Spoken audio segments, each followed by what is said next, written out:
नाज़रीन, ख़बरुनि जो सिलसिलो जारी आहे। ख़बर चमकियूं था मरहूम अब्दुल मुनाफ निज़ामानी जी बेवा उमे फरवा निज़ामानी इंसाफ़ लाइ Sindh high court सदकर bench Hyderabad पहुची वई आहे, जिते हिन अदालत में हिस्को जे MD सेक्रेटरी एनर्जी हिस्को चीफ समेत 7 लाॻापियल अमलदान ख़िलाफ़ पटिशन दाख़िल कराए छॾी आहे, जंहिं ते अदालत लाॻापियल अमलदान खे 27 मई ते अदालत में तलब करे वरितो आहे।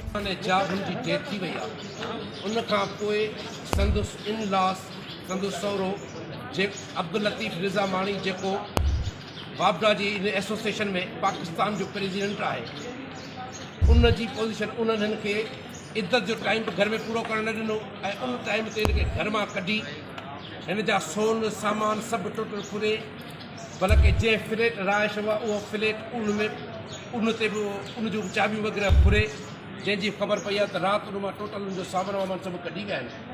हिन अॼु हाईकोर्ट में हिते पिटीशन कई आहे त बाबा मूंसां इंसाफ़ कयो वञे, उन डिसीज़ कोटा तहत उन जो पेंशनरी बेनिफिट्स ॿियो उन में आउं अकेली वारिस आहियां। नेक्स्ट डेट कहिड़ी रखी हुई पार्टी तव्हां हिन में कंहिंखे ठाहियो? उन में पार्टी कयो आहे, पार्टी MD जेको वाबडा आहे जंहिंजी ऑफिस उते माल रोड लाहौर में, उहो उनजी पार्टी आहे। Secretary energy and power division आहे। Chief executive officer HESCO circuit Hyderabad, director general HR and superintendent engineer hydro electric Kaisarpur Hyderabad, executive engineer ऐं चीफ फिनेंशियल ऑफिसर।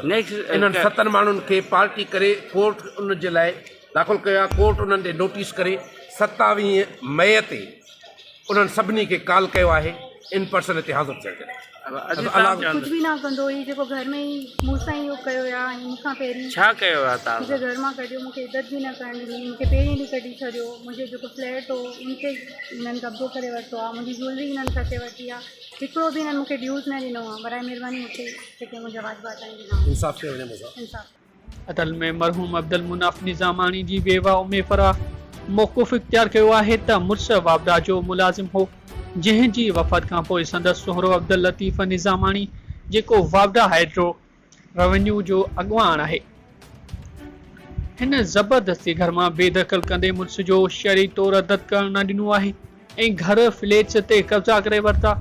ज़बरदस्ती मूंखां ज़ेवर रोक रक़म जी चाबियूं पिणु खसे वरितियूं आहिनि। हिन पंहिंजे वकील सां गॾु मीडिया सां ॻाल्हाईंदे चयो आहे त मुड़ुस अब्दुल मुनाफ जी वफ़ात खां पोइ ज़बरदस्ती संदसि सोहरे अब्दुल लतीफ़ निज़ामानी घर मां बेदख़ल करे छॾियो आहे, खेसि अदब करणु न ॾिनो आहे। ज़बरदस्ती घर फ्लैट ते कब्ज़ा करे ज़ेवर रोक रक़म खसे वरिता, तशदद कंजे जबरी तौरु घर मां बेदख़ल कयो वियो आहे। हिन चयो आहे त अब्दुल लतीफ़ निज़ामानी जेको पंहिंजे पुट जी बेवा सां अहिड़ो वर्ता करे थो, उहो मज़दूरनि सां कहिड़ो इंसाफ़ कंदो। हिन वधीक चयो इंसाफ़ कयो वञे, मुड़ुस जी पेंशन समेत समूरो कानूनी तौरु जेको मुंहिंजो हक़ आहे उहो मूंखे ॾिनो वञे ऐं सोहरो अब्दुल लतीफ़ निज़ामानी जे ज़ुल्मनि खां बचायो वञे।